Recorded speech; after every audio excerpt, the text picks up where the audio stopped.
kulankan shir saxaafadeedka ayaa waxa uu ka dhacay magaalada Amsterdam ee wadanka Holland. sidoo kale kulankan ayaa waxaa ka soo qayb galay dhalinyarada iyo waliba waxgaradka iyo waliba aqoon-yahanka Somaliland ee ku dhaqan wadanka Holland. sidoo kale kulankan ayaa waxaa lagaga dhawaaqay gudoomiye cusub oo dhawaan loo doortay jaaliyada Somaliland. gudoomiyahan ayaa waxaa lagu magacaabaa mudane Xasan Cabdullaahi Maxamed Muroodi.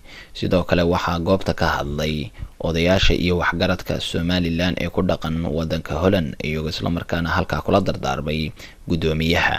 waxaana hadaladoodii kamid ahaa golahan sharafta leh dadkan isugu yimi ka socda jaaliyada Somaliland.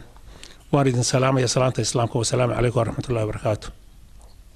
anoo ku hadlaya gudida mustambeedka ka wakiila gudoomiyihii ilaahay ha shaafiye maxamed iyo kaygaba iyo kuwa kale joogaba. waxaan ku soo dhaweynayaa ururka maanta bismillah la yiri ee aanu shaacinayno ayaan soo dhaweynayaa. waxaan ku soo dhaweynayaa si farxad leh ayaan ku soo dhaweynayaa. runtii waxaana si shir weyn oo jaaliyadii isugu timid ayaa halkaa ka dhacay. waxa lagu doortay oo lagu xalaaleeyay ambaqaad dabadeed loona doortay gudoomiyaha jaaliyada Somaliland mudane Xasan Cabdullaahi Maxamed Murood. ku-xigeenna waxa loo doortay Ismaaciil Maxamed Ismaaciil ama hadba dadka qaar sida u yaqaanaan Ismaaciil Cawl. xoghayn Faadume Ibrahim Faarax George naanaysa. mikrofoonka waxa weeyaan inaan u mahadnaqo dadkan maanta ka soo qayb galay halkan maxaa la yiraahdaa ku dhawaaqista ama shirkan saxaafadeed aanu qabanayno.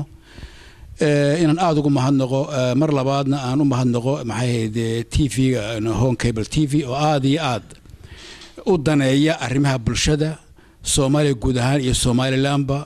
had iyo jeer goobahaasna mataqaana aad iyo aad uga howlgala aad baan u salaameynaa maamulka iyo mataqaana inamadan ka shaqeynayaba. gudoomiyaha ayaa sidoo kale waxa uu ballan qaaday in uu mideyn doono dhammaan ururada ka dhisan gobolada wadanka Holland. hadaladiisina waxaa ka mid ahaa Netherland. halkan waxaan markaa maanta isku banaan ka jeedino war saxaafadeed oo ah istiqsinkan ama ururkan istiqsinkan Somaliland waa jaaliyad ay ku mideysan yihiin dhammaan reer Somaliland ee degan wadankan Holland.